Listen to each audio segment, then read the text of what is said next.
இந்த நேரத்திலும் தேவனுடைய வார்த்தையை திருப்பூர் பகுதியில கர்த்தருடைய ஊழியத்தை சிறப்பாய் செய்து கொண்டு வரக்கூடியதான அருமையான சகோதரர் ஸ்டான்லி சண்முகம் அவர்கள் கர்த்தருடைய வார்த்தையை நமக்கு வழங்க இருக்கிறார்கள். இதுவே மலேசியா கேல் சபையில அவர்கள் செய்து கொடுப்பது முதல் தடவை என்று அடிமை யோசிக்கிறேன். அருமையான சகோதரரை ஊழியர்கள் சார்பாகவும் மலேசியாவிலே கேல் பகுதியில கூடி வரக்கூடியதான பரிசுத்தவான்கள் சார்பாகவும் அருமையான சகோதரரை வாழ்த்துகின்றோம். இந்த நேரத்திலும் தேவனுடைய செய்தியை கொடுக்கும்படியாக அவரை அன்போடு அழைக்கின்றோம்.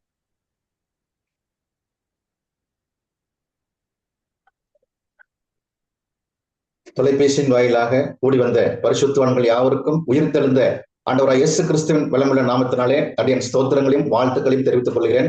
இந்த மார்ச் மாதம் 23ஆம் தேதி வாரத்தின் முதல் நாளிலே ஆண்டவர் உயிர்த்தெழுந்த நாளிலே நாம் தொழுது கொள்ளும்படியாக கூடி வந்ததான கனத்துக்குரிய ஊழியர்கள் யாவரையும் தேவன் தாமே ஆசீர்வதிப்பாராக. குறிப்பாக மலேசிய பகுதியில கோலாம்பூர் பகுதியில கூடி வந்திருக்கிற பிராந்தி சபையாரையும் கூட தேவன் தாமே ஆசீர்வதிப்பாராக.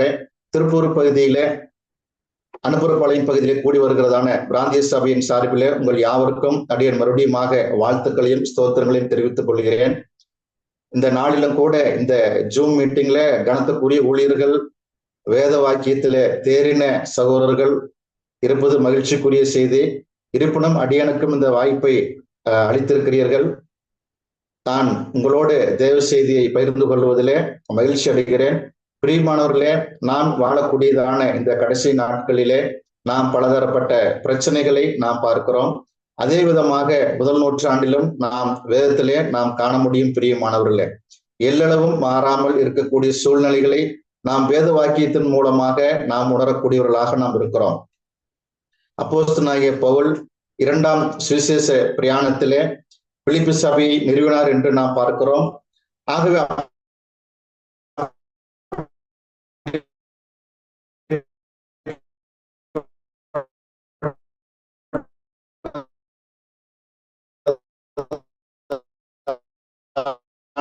அந்த பிராந்திய சபைக்கு சொல்லப்பட்ட பிலிப்பியர் 1ஆம் அதிகாரம் 4ஆம் எப்போதும் சந்தோஷிக்குரியவனாக அப்போஸ்தலனாகிய பவுல் இருப்பதை நாம் வேதத்தின் வாயிலாக வாசிக்கக்கூடியவர்களாக இருக்கிறோம். பிரியமானவர்களே, அநேக நேரத்திலே நாம் செவிப்பதற்கு சோர்வடைகிறோம், நாம் பலவீனப்படுகிறோம். ஆனால் அப்போஸ்தலனாகிய பவுலுடைய வார்த்தையிலே நாம் ஆவியானவர் மூலமாக உணரக்கூடியவர்களாக இருக்கிறோம். எப்போதும் சந்தோஷத்தோட விண்ணப்பம் பண்ணி நாம் இந்த இருக்கக்கூடிய குறிப்பாக இந்த திருப்பூர் பட்டணத்துல நான் வாரத்துல 2 நாள் பார்த்தீங்கன்னா ஜிஹெச் போயிட்டு வருவோங்க. அங்க நம்ம உள்ள போயிட்டு வெளியில வரும்போது வந்து பாத்தீங்கன்னா அவ்வளவு கூட்டம் உள்ள வந்துகிட்டே இருப்பாங்க. ஒவ்வொரு பிரச்சனையும் அவசரமாக ஒவ்வொரு காரியத்தை நம்ம வித்தியாசப்பட்ட பிரச்சனைகள் அங்க பார்க்க முடியும். அப்போ நம்ம அதையெல்லாம் பார்க்கின்ற பொழுது தேவன் நமக்கு சரீரத்துல பலத்தை கொடுத்திருக்கிறார், தேவன் நமக்கு சமாதானமான பொழுதை கொடுத்திருக்கார் என்று எப்பொழுதுமே நாம் தேவனுக்கு நன்றி சொல்லுகின்ற வாய்ப்பை நாம் பெற்றுக்கிறோம் என்று அந்த எண்ணத்தை நாம் பெறக்கூடியவர்களாக இருக்கிறோம்.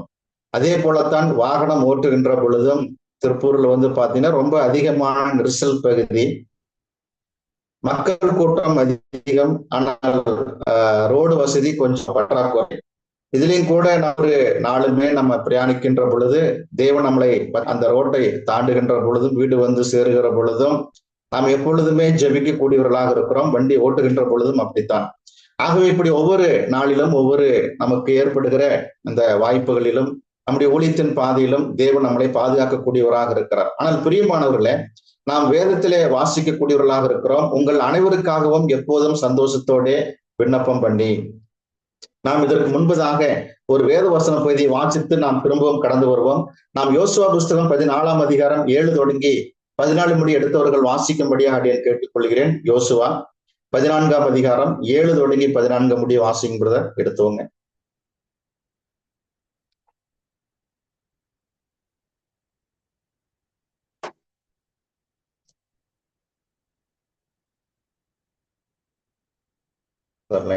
கேக்குதுங்களா? யோசுவா 14ஆம் அதிகாரம் 7 முதல். தேசத்தை வேவு பார்க்க கர்த்தரின் தாசனாகிய மோசே என்னை காதேஸ் பர்னேயாவிலிருந்து அனுப்புகிற போது எனக்கு 40 வயதாயிருந்தது. என் இருதயத்தில் உள்ளபடியே அவருக்கு மறு செய்தி கொண்டு வந்தேன். ஆனாலும் என்னோடு கூட வந்த என் சகோதரர் ஜனத்தின் இருதயத்தை கரைய பண்ணினார்கள். நானோ என் தேவனாகிய கர்த்தரை உத்தமமாய் பின்பற்றினேன். அந்நாளிலே மோசே, நீ என் தேவனாகிய கர்த்தரை உத்தமமாய் பின்பற்றினபடியினால் உன் கால் மிதித்த தேசம் உனக்கும் உன் பிள்ளைகளுக்கும் என்றென்றைக்கும் சுதந்திரமாய் இருக்க கடவது என்று சொல்லி ஆணையிட்டார். இப்பொழுதும் இதோ கர்த்தர் சொன்னபடியே என்னை உயிரோடே காத்தார். இஸ்ரவேலர் வனாந்தரத்தில் செஞ்சரிக்கையில் கர்த்தர் அந்த வார்த்தையை மோசேயோடு சொல்லி இப்போது 45 வருஷம் ஆயிற்று. இதோ இன்றுதான் 85 வயதுள்ளவன். இன்று நான் 85 வயதுள்ளவன். மோசே என்னை அனுப்புகிற நாளில் எனக்கு இருந்த அந்த பலன் இந்நாள் வரைக்கும் எனக்கு இருக்கிறது. யுத்தத்திற்கு போக்குவரத்துமாய் இருக்கிறதற்கு அப்போது எனக்கு இருந்த பலன் இப்போதும் எனக்கு இருக்கிறது. ஆகையால் கர்த்தர் அந்நாளிலே சொன்ன இந்த மலை நாட்டை எனக்கு தாரும். அங்கே ஏனாக்கியரும் அர்ணிப்பான பெரிய பட்டணங்களும் உண்டென்று நீர் அந்நாளிலே கேள்விப்பட்டீரே. கர்த்தர் என்னோடு இருப்பாரானால் கர்த்தர் சொன்னபடி அவர்களை துரத்தி விடுவேன் என்றான். அப்பொழுது யோசுவா எப்புனேயின் குமாரனாகிய காலேபை ஆசீர்வதித்து எப்ரோனை அவனுக்கு சுதந்திரமாக கொடுத்தான். ஆதலால் கேனாசியனான எப்புனேயின் குமாரனாகிய காலேப் இஸ்ரவேலின் தேவனாகிய கர்த்தரை உத்தமமாய் பின்பற்றினபடியினால் இந்நாள் மட்டும் இருக்கிற எபிரோன் அவனுக்கு சுதந்திரமாயிற்று. சரி, நன்றி பிரதர். நாம் இந்த நேரத்திலே வாசிக்கின்ற பொழுது இஸ்ரவேலுக்குள்ளாக யோசுவா, காலேப் என்ற தரமான மனிதர்கள் அங்கே சென்றதை நாம் பார்க்கிறோம். பிரியமானவர்கள், அப்படிப்பட்ட காலேப்பினுடைய வசனங்களை நாம் வாசிக்க கேட்டோம். அங்கே 40 வயதாக இருந்த பொழுது இருதயத்தில் உள்ளபடியே அவருக்கு மறுசெய்து கொண்டு வந்தேன் என்று சொல்லக்கூடியவனாக இருக்கிறான். அதாவது இந்த உலக வாழ்க்கையில நம்மோடு பிரயாணிக்கிறவர்கள் பார்த்தீங்கன்னா அநேக நேரத்துல இந்த உலகத்தில் இருக்கிறவர்கள் சோர்வடைய செய்யக்கூடியவர்களாக இருக்கிறார்கள்.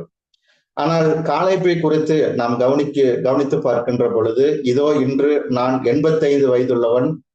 மோசே என்னை அனுப்புகிற நாளில் எனக்கு இருந்த அந்த பலன் இந்நாள் வரைக்கும் எனக்கு இருக்கிறது. 45 வயதுக்கும் 85 வயதுக்கும் உள்ள வித்தியாசத்தை உலகத்திலே நான் பார்க்கின்ற பொழுது எனக்கு இப்போ 43 வயசு ஆகுதுங்க. அடுத்த மாசம் 44 ஆக போகுது. ஆனாலும் நமக்கு சரீரத்துல சில பலவீனங்கள் இருப்பதாக நம்ம உணர்கிறோம். நமக்கு வயசாகுதுங்கிற மாதிரி ஒரு எண்ணம் ஏற்படுகிறது. இப்படித்தான் உலகத்துல நாம் பார்க்கின்ற பொழுது அநேக நேரத்தில் எல்லா மக்களுமே எனக்கு வயசாயிருச்சு என்று சொல்லுவாங்க. ஆனால் தேவனுடைய பிள்ளைகளாகி நமக்கு பாருங்க, இந்த காலேப்பை குறித்து நாம் கவனிக்கின்ற பொழுது 85 வயதிலே அதே பலன் எனக்கு இருக்கிறது. இன்றைக்கும் நான் போருக்கு போக முடியும், என்னால் வேலைகளை செய்ய முடியும்.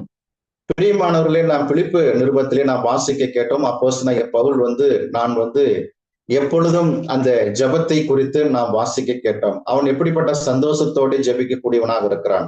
சில நேரத்திலே வார்த்தை அளவிலே சொல்லுவது என்பது இயல்பு. உலகத்துல நிறைய வார்த்தைகளை மோட்டிவேஷன் ஸ்பீச் என்று சொல்வார்கள், நம்பிக்கைக்குரிய வார்த்தைகள் என்று சொல்வார்கள். ஆனால் அதையெல்லாம் விட பிரியமானவர்களே, ஆவியானவர் நமக்கு உணர்த்துகின்ற அந்த வேத வாக்கியங்கள் எப்பொழுதும் நம்முடைய இதயத்தில் இருக்கும் என்று சொன்னால் உண்மையாலுமே பிலிப்பு நிருபத்தில் நாம் வாசிக்கிற பிரகாரமாக இந்த நாளிலும் நாம் உற்சாகத்தோடு, ஒருவேளை நம்முடைய ஊழிய பிரயாணத்துல இன்றைக்கு இருக்கிற வெயிலின் தாக்கம் கூட, நானும் கூட இன்னைக்கு ஒரு 80 கிலோமீட்டர் நம்ம சென்று ஒருத்தரை சந்திக்க வேண்டும் என்று நாங்க திட்டம் போட்டிருக்கிறோம். நம்ம வர்ஷிப்க்கு அப்புறம்.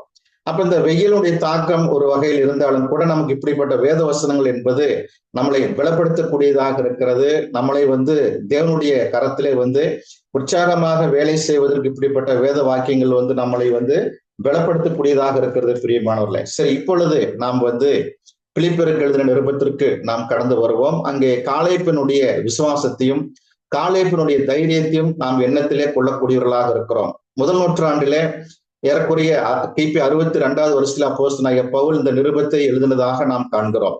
நான் பண்ணுகிற ஒவ்வொரு விண்ணப்பத்திலும் உங்கள் அனைவருக்காகவும் எப்போதும் சந்தோஷத்தோட விண்ணப்பம் பண்ணி, நாம் பவுலுடைய வாழ்க்கையை குறித்து நாம் அப்போஸ்தலர் நடவடிக்கைகள் 9ஆம் அதிகாரத்திலிருந்து நாம் யாவரும் கற்றறிந்திருக்கிறோம்.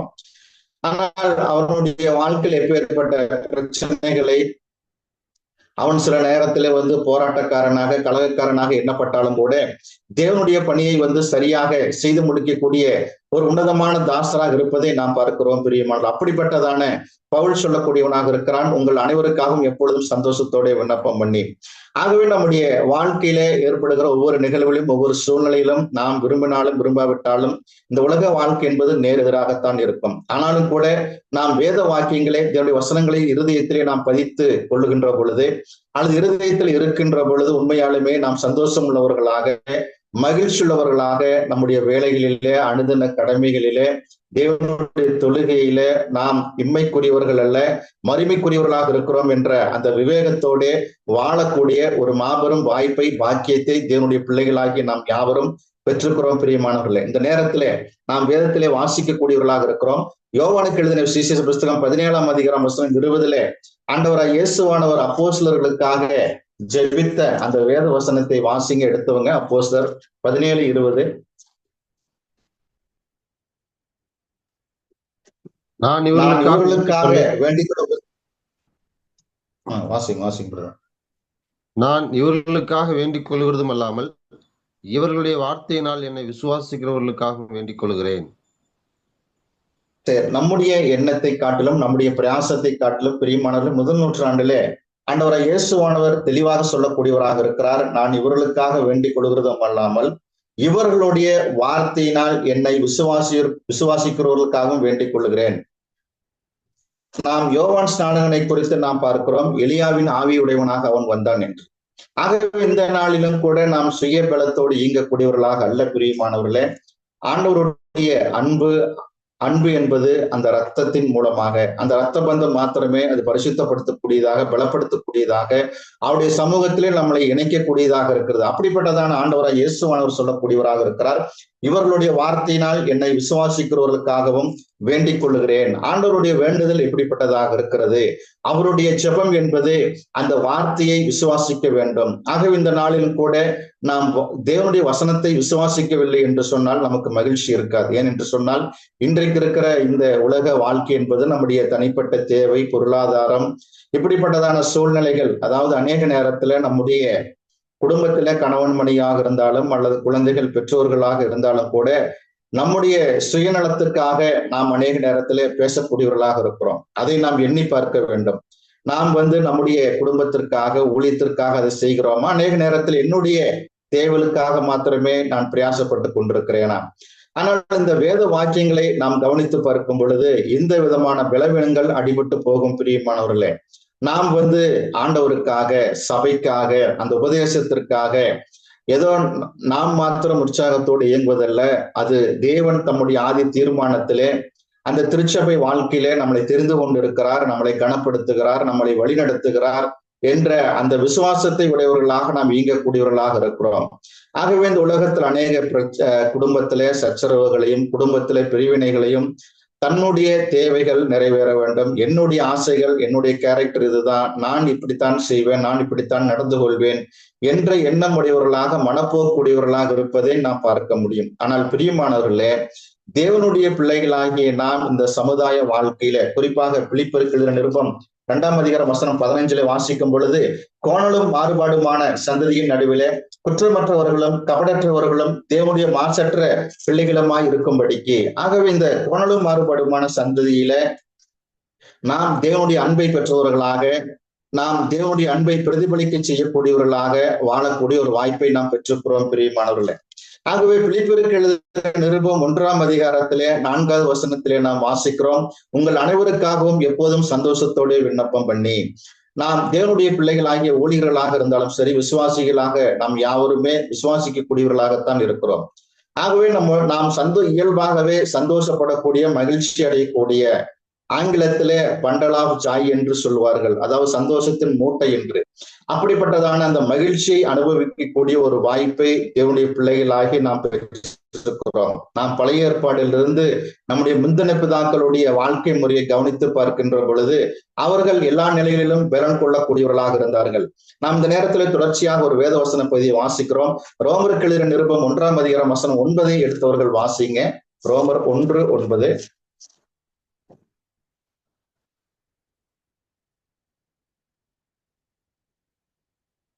நான் ஜெபம் பண்ணும் போதெல்லாம் இடைவிடாமல் உங்களை நினைத்துக் கொண்டிருக்கிறதை குறித்து தமது குமாரனுடைய சுவிசேஷத்தினாலே என் ஆவியோடு நான் சேவிக்கிற தேவன் எனக்கு சாட்சியாய் இருக்கிறார்.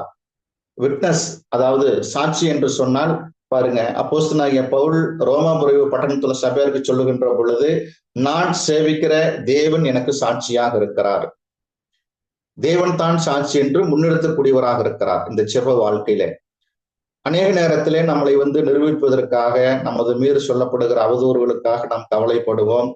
நமக்கு ஏற்படுகிற குறைவுகள், ஏதாவது ஒரு சூழ்நிலையில நாம் நெருக்கப்படுவோம். அந்த நேரத்துல நமக்கு மனிதர்கள் மூலமாக நமக்கு ஏதாவது ஒரு சகாயம் கிடைக்க வேண்டும், அவர்கள் நமக்கு ஒத்தாசையாக இருக்க வேண்டும் என்று நினைப்பது ஒரு இயல்புதான். ஆனால் அப்போஸ்தலனாகிய பவுல் பாருங்க, நான் ஜெபம் பண்ணும் போதெல்லாம் இடைவிடாமல் உங்களை நினைத்து கொண்டிருக்கிறதை குறித்து, அந்த சபையாரை குறித்து, அந்த பக்தி விருத்தியில, அந்த ஊழியத்தின் பாதையில இடைவிடாமல் உங்களை நினைத்து கொண்டிருக்கிறதை குறித்து தமது குமாரனுடைய சுவிசேஷத்தினாலே என் ஆவியோடு நான் சேவிக்கிற தேவன் எனக்கு சாட்சியாக இருக்கிறார். எந்த அளவுக்காக என்பதை நம்ம வேதத்திலே வாசிக்கக்கூடியவர்களாக நாம் இருக்கிறோம்.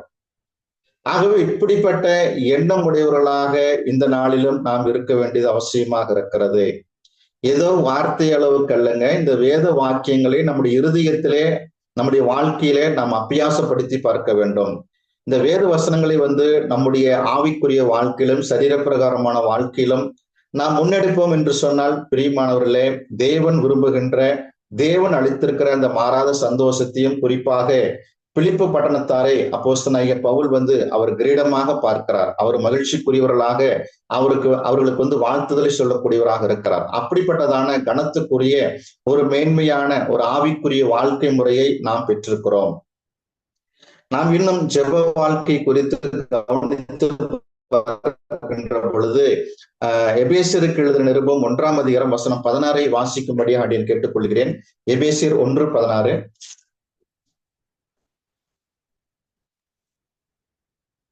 இடைவிடாமல் உங்களுக்காக ஸ்தோத்திரம் பண்ணி என் இடைவிடாமல் சரி, எபேசு பட்டணத்தில் உள்ள சபையாருக்கு சொல்லுகின்ற பொழுதும் கூட இடைவிடாமல் உங்களுக்காக ஸ்தோத்திரம் பண்ணி என் ஜெபங்களில் உங்களை நினைத்து என்று சொல்லுகிறார். இடைவிடாமல் என்று ஒரு வார்த்தையை நம்ம கவனிக்கக்கூடியவர்களாக இருக்கிறோம்.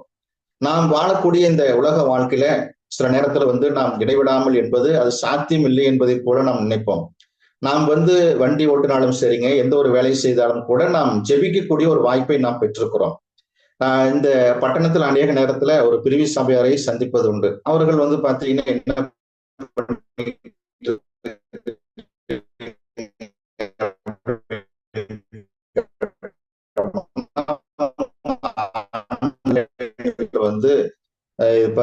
நாங்க இப்படி பல பெயர்களை சம்பந்தம் இருக்காது. அவங்க எடுத்தோன்னு உலக பிரகாரமான ஆசீர்வாதங்களை பத்தி பேசுவாங்க. உலக பிரகாரமான ஆசீர்வாதம் மாத்திரமே அது தேவனுடைய பிள்ளைகளாக இருப்பதற்கு தகுதி என்பதை போல, நம்ம தேவன் என்னை ஆசீர்வதித்திருக்கிறார், என்னை தேவன் உயர்த்தி இருக்கிறார், என்னை தொழில் ஆசீர்வதித்திருக்கிறார் என்று அவர்கள் இந்த உலக பிரகாரமான நன்மைகளை பெரிதுபடுத்தி சொல்லக்கூடியவர்களாக இருப்பார்கள். ஒருவேளை நம்முடைய தேவைகளை தேவன் அறியக்கூடியவராக இருக்கிறார். ஆனால் உலக பிரகாரமான எனக்கு இருக்கிற ஆசீர்வாதம் மாத்திரமே அது தேவனுடைய பிள்ளையாக இருப்பதற்கு அது தகுதி என்று நாம் எண்ணிவிட முடியாது. ஏனென்று சொன்னால், வேதம் சொல்லுகிற பிரகாரமாக தேவனுடைய சித்தத்தின் அடிப்படையில ஆண்டவர் நமக்காக என்ன நோக்கத்திற்காக ஜீவனை கொடுத்திருக்கிறாரோ அந்த ஜீவனை நாம் புதுப்பித்துக் கொள்ள வாரத்தின் முதல் நாளிலே கர்த்தருடைய சமூகத்திலே நாம் பிரசங்கத்தின் மூலமாக அனுதின வாழ்க்கையிலே நாம் இப்படிப்பட்டதான இடைவிடாமல் என்ற ஒரு வார்த்தை நாம் கவனிக்கக்கூடியவர்களாக இருக்கிறோம். ஆகவே சகோதர சகோதரிகளாகி நாம் அப்படிப்பட்டதான ஒரு தெய்வீக பந்தத்தை, தெய்வீக தன்மையை, விசுவாச வாழ்க்கையை நம்மளுக்குள்ளாக தேவன் வைத்திருக்கிறார். பிரியமானவர்களே, இன்றைக்கு எத்தனையோ உபதேசங்கள் கலப்படமான உபதேசங்கள், சரீரப்பிரகாரமான ஆசீர்வாதங்களை பெரிதுபடுத்தக்கூடியதான இந்த உலக வாழ்க்கையிலே நாம் முதல் நூற்றாண்டுக்கு திரும்பக்கூடியவர்களாக இருக்கிறோம். நாம் ஆதி கிறிஸ்தவர்களை கவனிக்கக்கூடியவர்களாக இருக்கிறோம். எந்த நிலையிலும், எந்த ஒரு சூழ்நிலையிலும் கிறிஸ்துவ வாழ்க்கையிலே நாம் வெற்றி கொள்ளக்கூடிய ஒரு வாய்ப்பை தேவன் நமக்கு கிருபை செய்திருக்கிறார். நாம் இன்னும் ஒரு வசனத்தை வாசித்து நாம் கடந்து செல்வோம். கொலேசியருக்கு எழுதின நிருபம் 4ஆம் அதிகாரம் வசனம் 14 வாசிக்கும்படியாக அப்படின்னு கேட்டுக்கொள்கிறேன். கொலேசியர் 4:14, 4:12 மன்னிக்குவோம். கொலேசியர் 4:12.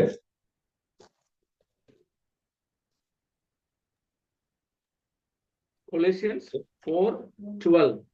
எப்பிராவும் உங்களுக்கு வாழ்த்துதல் சொல்லுகிறான். உங்களை சேர்ந்தவனும் கிறிஸ்துவின் ஊழியக்காரனும் ஆகிய இவன் நீங்கள் தேவனுக்கு சித்தமானவைகளை எல்லாவற்றிலும் தேறினவர்களாயும் பூரண நிச்சயம் உள்ளவர்களாயும் நிலைநிற்க வேண்டுமென்று தன் ஜெபங்களில் உங்களுக்காக எப்பொழுதும் போராடுகிறான். சரி, இங்கே நம்ம எப்பாப்ராவை குறித்து நம்ம கவனிக்கிறோங்க. வாழ்த்துதல் சொல்லுகிறான் என்று நம்ம கவனிக்கிறோம். ஜெப வாழ்க்கையில போராடக்கூடியவனாக இருக்கிறான். இந்த வாழ்த்துதல் ஒவ்வொரு நிருபத்திலும் தொடக்கத்திலும் முடிவிலும் அந்த வாழ்த்துதலை நாம் கவனிக்கிறோம். ஆகவே தேவனுடைய பிள்ளைகளாகுதல் என்பது ரொம்ப முக்கியமானது. அது நம்மளை உற்சாகப்படுத்தும். அப்ப பாருங்க, அதுதான் நம்ம கவனிக்கிறோம். உங்களுக்கு வாழ்த்துதல் சொல்லுகிறான், உங்களை சேர்ந்தவனும் கிறிஸ்துவின் ஊழியக்காரனமாகி இவன் நீங்கள் தேவனுக்கு சித்தமானவைகள் எல்லாவற்றிலும் தேறினவர்களாயும் பூரண நிச்சயம் உள்ளவர்களாயும்.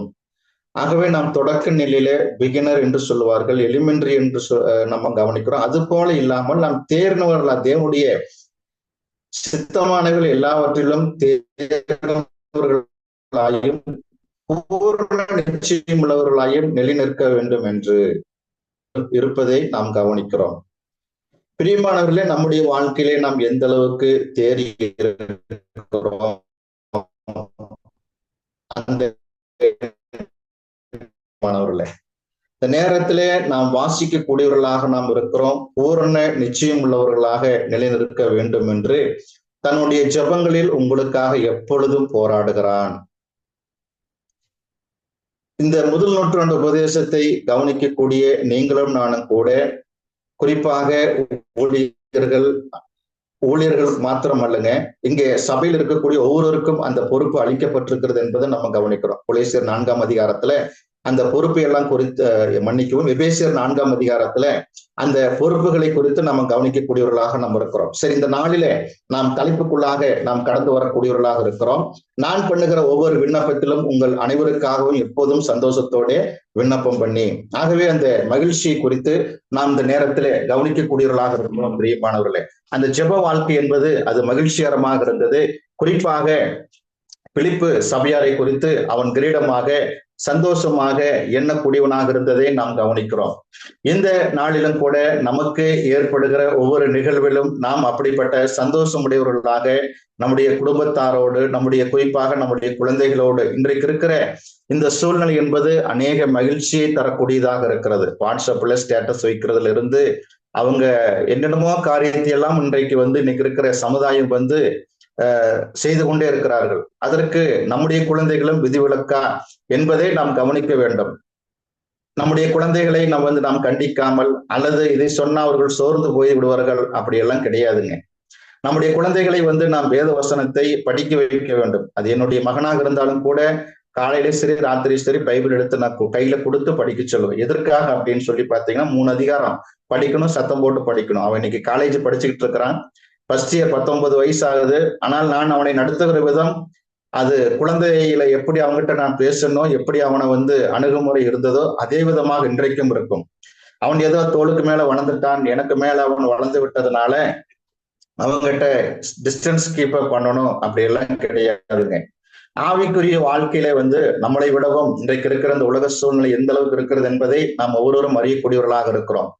ஆகவே நம்முடைய குடும்பங்களை முதலாவது நாம் தேவனுடைய சமூகத்திலே நிலைநிறுத்துவதற்கு நாம் கடமைப்பட்டவர்களாக இருக்கிறோம். பிரியமானவர்களே, ஆகவேதான் எப்பாப்ராவை குறித்து நாம் அவன் சொல்லுகின்ற வேத வாக்கியங்களை குறித்து நாம் கவனிக்கிறோம். நீங்கள் தேறினவர்களாயும் பூரண நிச்சயம் உள்ளவர்களாயும் அவன் அந்த ஜெப வாழ்க்கையிலே போராடக்கூடியவனாக இருந்தான்.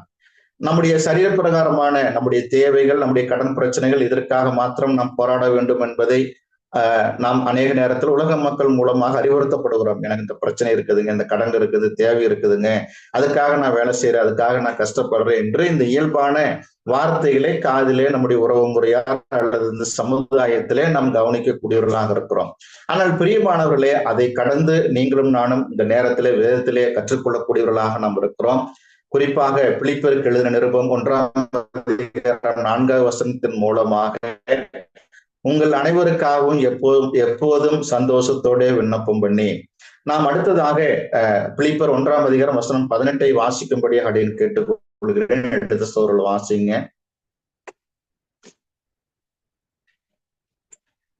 சரி, அடிக்கடி உள்ள போகாத, வெளியே போ, கிச்சனுக்கு போகாத. Philippians chapter 1 verse 18. 1:18. இதனால் என்ன? வஞ்சகத்தினாலாவது உண்மையினாலாவது எப்படியாவது கிறிஸ்து அறிவிக்கப்படுகிறார். அதனால் சந்தோஷப்படுகிறேன், இன்னமும் சந்தோஷப்படுவேன். சரி, பிரியமானவர்களே, நாம் இந்த வேத வசனத்தை எடுத்துக்கொண்டு அநேக நேரத்தில் இப்படி வஞ்சகத்தினால அப்படி நம்ம சொல்லக்கூடியவர்களாக அல்ல. நாம் உண்மையாலுமே நாம் சத்தியத்தை உண்மையாலுமே சத்தியத்தோடு சொல்ல வேண்டும். சத்தியவான்களாக, குறிப்பாக இந்த நாளில் அப்படிப்பட்ட கனத்துக்குரிய ஊழியர்கள் தான் இந்த நேரத்தில் இணைந்திருக்கிறார்கள். மகிழ்ச்சி. அப்படியாக பிரியமானவர்களே, நீங்களும் நானும் கூட கிறிஸ்து அறிவிக்கப்பட வேண்டும், அதனால் சந்தோஷப்படுகிறேன் என்று அப்போஸ்தலனாகிய பவுல் சொல்வதை நாம் ஆவியானவர் மூலமாக இந்த நாளிலும் உணரக்கூடியவர்களாக இருக்கிறோம். பிரியமானவர்களே, இந்த சுவிசேஷம் அறிவிக்கப்படுவது என்பது ரொம்ப முக்கியமானது. பிலிப்பி சபையார் ஜெபம் பண்ணுகிறதிலும் இந்த சுவிசேஷத்தை சொல்லுகிறதிலும் மகிழ்ச்சி அடையக்கூடியவர்களாக இருந்தார்கள். நாம் அப்படிப்பட்டதான அந்த உணர்வை ஏற்படுத்த வேண்டும் நம்முடைய சமுதாயத்திற்கு. குறிப்பாக நாம் கூடி வருகிற பிராந்திய சபையாருக்கு எந்த நிலையிலும் இவர்கள் எதற்காக மகிழ்ச்சியாக இருக்கிறார்கள். அநேக நேரத்துல இந்த உலக பிரகாரமான பொருள்கள், தேவைகள் நம்ம கையில வரும் பொழுது நமக்கு மகிழ்ச்சி இருக்கும். அது நம்மளை விட்டு கடந்து போகிற பொழுது, நம்முடைய பொருளாதார நெருக்கம் ஏற்படுகிற பொழுது நமக்கு துக்கம் வந்துடும். சோர்வடைந்து அநேக மக்கள் ஏங்க வேலைக்கு போகல அல்லது ஏன் இந்த காரியத்தை செய்யலன்னு சொல்லி கேட்டா சில இழப்புகளை, சில பிரச்சனைகளை முன்னெடுத்து சொல்லக்கூடியவங்களாக இருப்பாங்க. அப்படியான இந்த சூழ்நிலையில மாட்டிக்கொண்டிருப்பதை நம்ம பார்க்கிறோம். ஆனால் இந்த சுவிசேஷத்தை, சத்தியத்தை அறிவிப்பதில், ஆண்டவருடைய உயிர்த்தெழுதலை பற்றி, ஆண்டவர் எதற்காக மரித்தார், எதற்காக இந்த உலகத்திற்கு வந்தார், எதற்காக உயிர்த்தெழுந்தார் என்ற அந்த விஷயத்தை சொல்வதிலே, அந்த முனைப்பு காட்டுவதிலே எண்ணிலடங்காத மகிழ்ச்சி உடையவர்களாக பிலிப்பி சபையார் இருந்ததை நாம் பார்க்கிறோம். இந்த விதமான மகிழ்ச்சியை நீங்களும் நானும் இந்த நாளிலும் பெற்றிருக்கிறோம். பிரியமானவர்கள், நாம் துக்கத்தோடு அல்ல, ஏதாவது நமக்கு ஆதாயம் கிடைக்கிற பொழுது மாத்திரமல்ல. பிரியமானவர்களே, நான் 5 வயதுல நாங்க பாத்தீங்கன்னா பெந்தகோஸ்துல நாங்க ரட்சிக்கப்பட்டோம். அப்போ எங்க குடும்பத்துக்கு நாங்க இந்துக்கள் போட்டா வீடு முழுவதும் மாட்டி வச்சிருந்தோம். இப்போ பாஸ்டர்கள் பாத்தீங்கன்னா இதெல்லாம் நீங்க வச்சு இதனாலதான் உங்க வீட்டுல சாபம் இருக்குதுன்னு சொல்லி உடனடியாக அந்த போட்டாக்கள் எல்லாத்தையும் எடுத்து கீழே போட வச்சுட்டாங்க. அந்த அளவுக்கு பாத்தீங்கன்னா என்ன அவங்க ஒரு ஸ்பீடு. அப்போ நமக்கு தெரியும் பெந்தகோஸ்து அப்படிங்கிறது எந்த அளவுக்கு அவங்களுடைய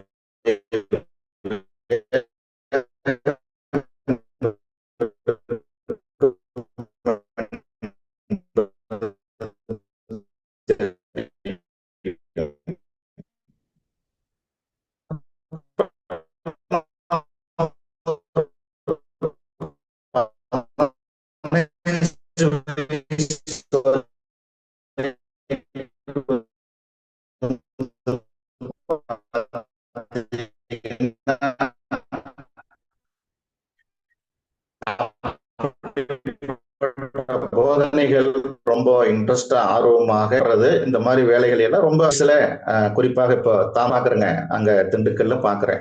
எனக்கு 95 நினைக்கிறேங்க, 1900 நம்ம எந்த அளவுக்கு கற்றுக்கொண்டோமோ அதுக்கப்புறமாக நம்ம ஆண்டவருடைய சத்தியத்தை இன்னும் அதிகமாக நாம் செயல்படுவதற்கு அது பிரயோஜனமாக இருந்தது. அப்ப பாருங்க பிரியமானவர்களே, இந்த வேத வசனத்துல நம்ம வாசிக்கிறோம், அதனால் சந்தோஷப்படுகிறேன் என்று அப்போஸ்தலனாகிய பவுல் சொல்லி, எதனால அந்த சுவிசேஷம் அறிவிக்கப்படுகிறதுனால அவர் மகிழ்ச்சி அடையக்கூடியவராக இருக்கிறார்.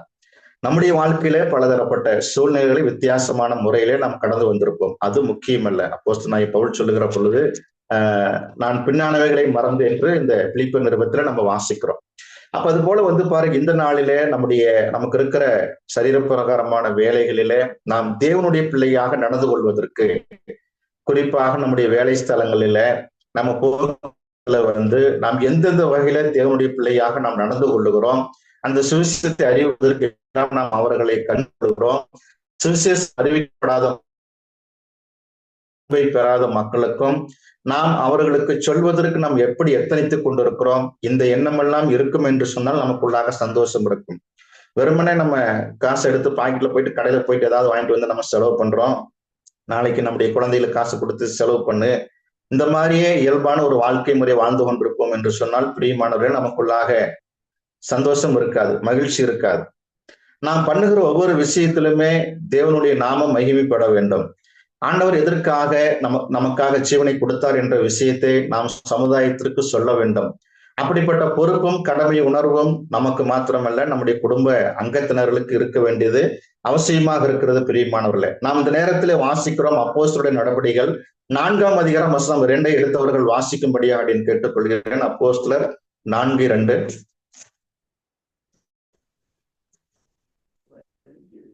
Acts 4:2. அவர்கள் ஜனங்களுக்கு உபதேசிக்கிறதினாலும் இயேசுவை முன்னிட்டு மரித்தோரிலிருந்து உயிர்த்தெழுதலை பிரசங்கிக்கிறதினாலும் சினங்கொண்டு. முதல் நூற்றாண்டுல அங்கே சிதறடிக்கப்பட்டதை நாம் கவனிக்கக்கூடியவர்களாக இருக்கிறோம். சிதறடிக்கப்பட்டவர்கள் எங்கும் திருந்து சுவிசேஷத்தை பிரசங்கித்தார்கள் என்று நம்ம கவனிக்கிறோம். அப்ப ஜனங்களுக்கு உபதேசிக்கிறதுனாலும் இயேசுவை முன்னிட்டு மரித்தோரிலிருந்து உயிர்த்தெழுதலை பிரசங்கிக்கிறதுனாலும் உலகம் அதை அப்படியாக அவர்கள் ஏற்றுக்கொள்ளவில்லை. அவர்கள் கோபப்படக்கூடியவர்களாக இருந்தார்கள். நாம் கோபப்படவர்களை பார்த்து நம்மளும் கோபப்பட வேண்டிய அவசியம் இல்லை. நம்மளும் அப்படியாக ரியாக்ட் பண்ண வேண்டிய அவசியம் இல்லை. நாம் அவர்களுக்காக ஜெபிக்க வேண்டும். நாம் பாரத்தோடு நாம் போராட வேண்டும். பிரியமானவர்களே, அப்படிப்பட்ட பொறுப்பு நமக்கும் கொடுக்கப்பட்டிருக்கிறது என்பதை நாம் கவனிக்கிறோம். ஆகவே வசனத்தை கேட்டவர்கள் அநேகர் விசுவாசித்தார்கள். அவர்கள் தொகை ஏறக்குறைய 5000 இருந்தது என்று அப்போஸ்தலர் 4:4 நாம் வாசிக்கிறோம். இப்படியாக அந்த சபையானது 3000 அங்கத்தினரோடு தொடங்கிய சபை 5000 12,000 விருத்தி அடைந்ததை நாம் பார்க்கிறோம். அப்படிப்பட்டதான பக்தி விருத்தி அடையும்படியாக நீங்களும் நானும் அழைக்கப்பட்டிருக்கிறோம். அந்த உன்னதமான நோக்கத்தை நாம் மறுதளிக்கக்கூடியவர்களாக நம்முடைய செயல்பாடு, நம்முடைய சிந்தை, நம்முடைய விசுவாச வாழ்க்கை ஒருபோதும் அமைந்து விடக்கூடாது. பிரியமானவர்களே, அப்போஸ்தலர் நடவடிக்கைகள் 8ஆம் அதிகாரம் வசனம் 5 எடுத்தவர்கள் வாசிங்க. 8:5.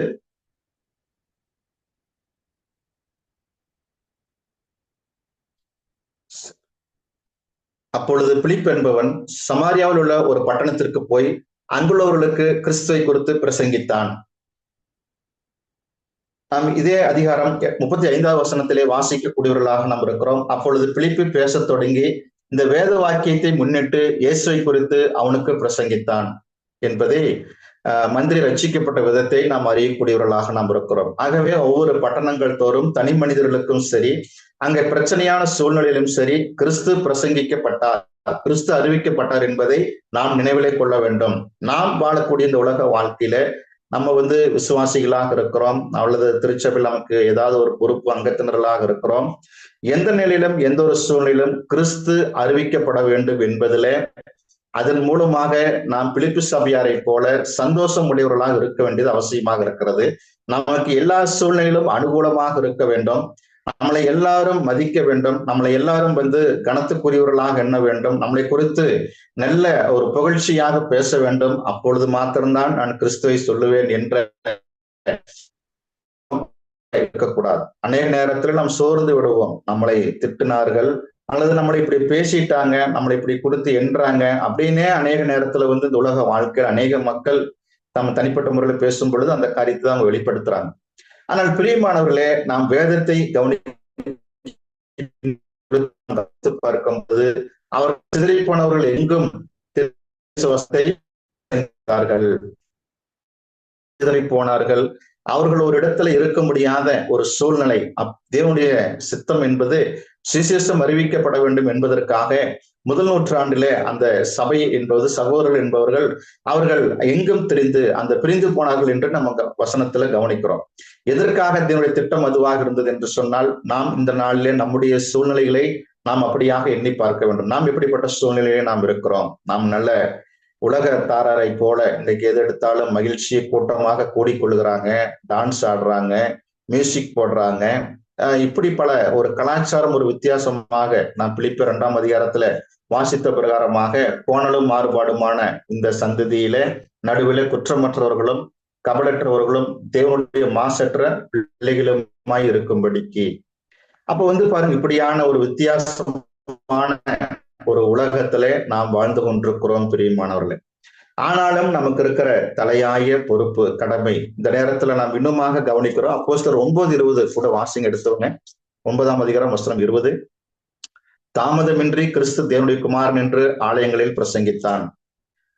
அப்போஸ்தலனாகிய பவுல் எந்த நிலையிலும் எந்த ஒரு சூழ்நிலையிலும் அவன் தாமதப்படுத்தவில்லை. நம்ம யோசிப்போம், சில நேரத்துல இந்த நேரத்துல ஆண்டவரை பத்தி சொல்லலாமா, ஆண்டவருடைய பிள்ளையை நம்ம காட்டிக் கொள்ளலாமா என்பதை போல சில எண்ணங்கள் ஏற்படும். நம்முடைய வேலையில, நம்முடைய போக்குல வரத்துல நம்ம சந்திக்கிற புதிதான நண்பர்களை நம்ம சந்திப்போம். இந்த உலக வாழ்க்கையில பாத்தீங்கன்னா இன்னைக்கு நிறைய புதிய நபர்களை நம்ம சந்திக்கிறோம். ஒவ்வொரு விஷயத்திலும், ஒவ்வொரு வேலையிலும், ஒவ்வொரு காரியத்திலும் பாத்தீங்கன்னா நிறைய மக்களை நம்ம கடந்து கொண்டே இருக்கிறோம், சந்தித்து கொண்டே இருக்கிறோம்.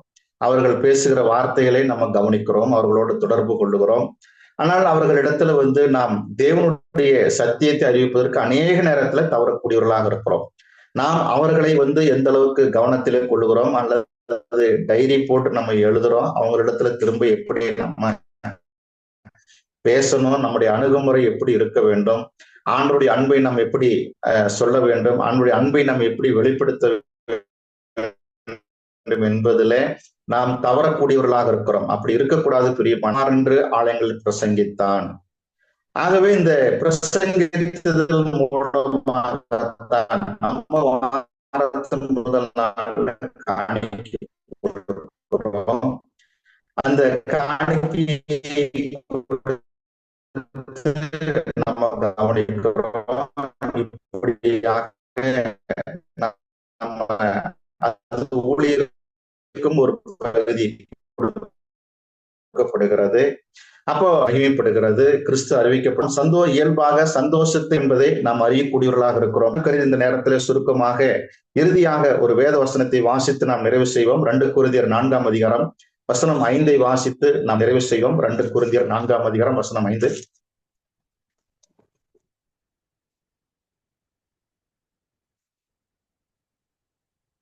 எடுத்த சோல் வாசிக்கலாம்.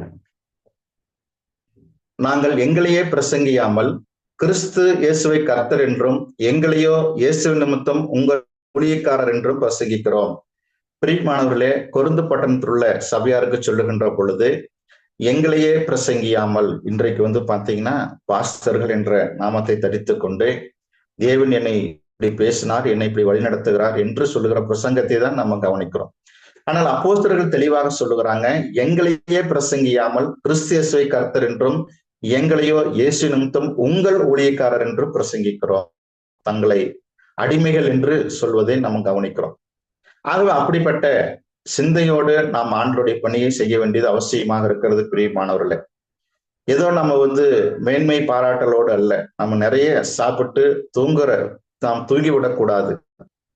நாம் எந்த வேலை செய்தாலும் எதிலும் நாம் கவனம் உள்ளவர்களாக இருக்க வேண்டும். நாம் ஆண்டவருக்காக செயல்படுவதற்கு நமக்கு கொடுக்கப்பட்ட நேரங்களிலே, காலங்களிலே, நம்முடைய இந்த சமுதாய வாழ்க்கையில, திருச்சபையில நாம் எப்படிப்பட்ட முன்மாதிரியாக பிரசங்கிப்பதிலே நம்மளை ஈடுபடுத்திக் கொள்ள வேண்டும் என்பதிலே நாம் மகிழ்ச்சியுடையவர்களாக இருக்க வேண்டும். பிரியமானவர்களே, ஆகவே பிலிப்பியருக்கு எழுதின நிருபம் 1ஆம் அதிகாரம் வசனம் 4 18 நாம் கவனிக்கக்கூடியவர்களாக நாம் இருக்கிறோம்.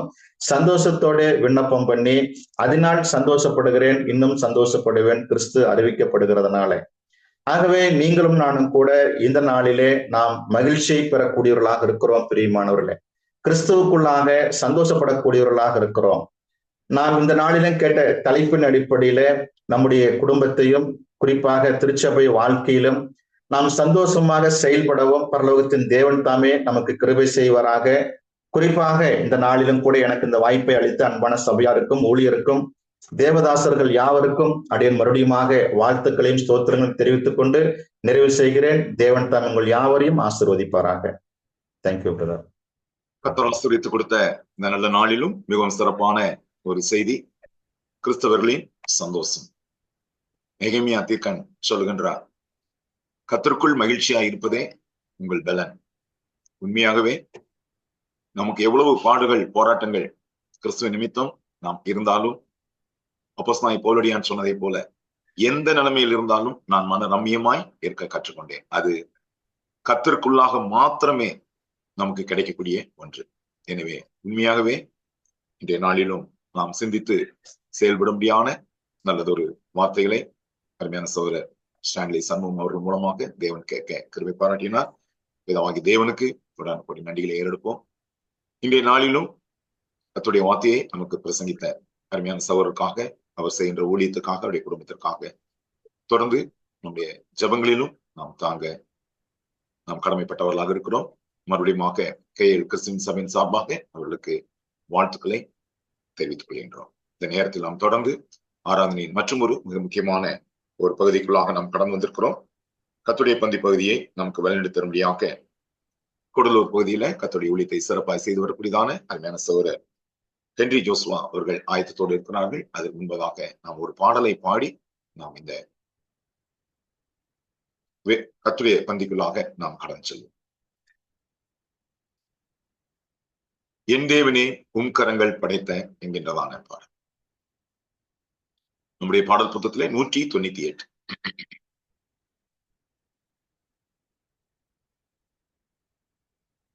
என் தேவனே உம் கரங்கள் படைத்த உலகம் யாவையோ நான் நினைக்கையில் விண்மீன் கண்டு இடியோசையும் கேட்டு நான் வியந்து உம் ஆற்றல் காண்கையில் எத்துணை பெரியாவர் நீரென்று பாடுகிறே எத்துணை பெரியாவர் நீரென்று பாடுகிறேன்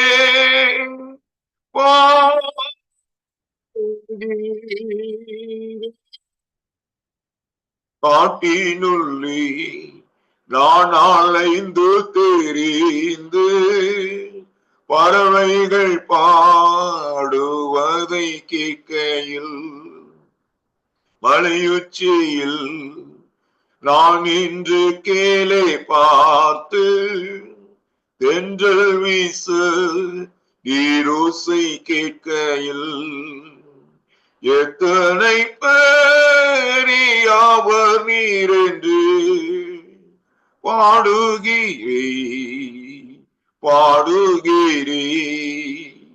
எத்தனை பெரியாவர் நீரென்று பாடுகிறேன்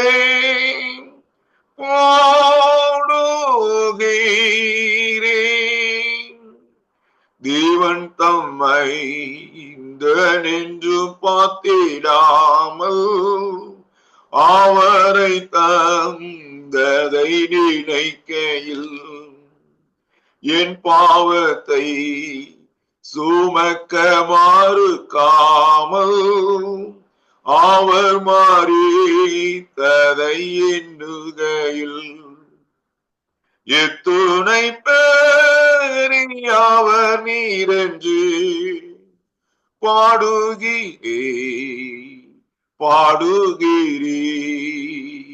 எத்துணை பெரியாவர் நீரென்று பாடுகிறேன்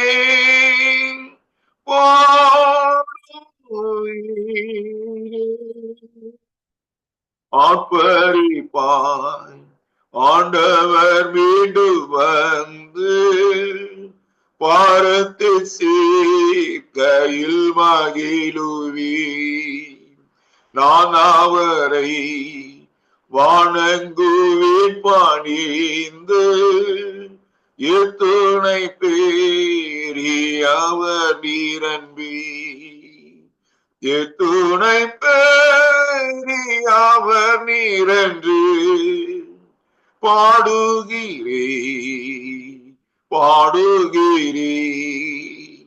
எத்துணை பெரியாவர் நீரென்று பாடுகிறேன்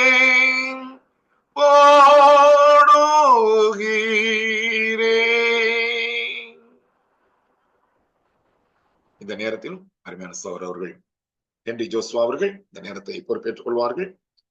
அப்பத்திற்காக மற்றும் திராட்சரசத்திற்காக மற்றும் காணிக்கைக்காக ஜெபித்து உதவி செய்யும்படியாக அப்பத்திற்காக அருமையான சகோதரர் வேலுசாமி அவர்களும் திராட்சரசத்திற்காக அருமையான சகோதரர் ஆட்ரியல் அவர்களும் காணிக்கைக்காக அருமையான சகோதரர் குமார் அவர்களும் ஜெபித்து உதவி செய்யும்படியாய் அன்போடு கேட்டுக்கிறேன். தேங்க்யூ.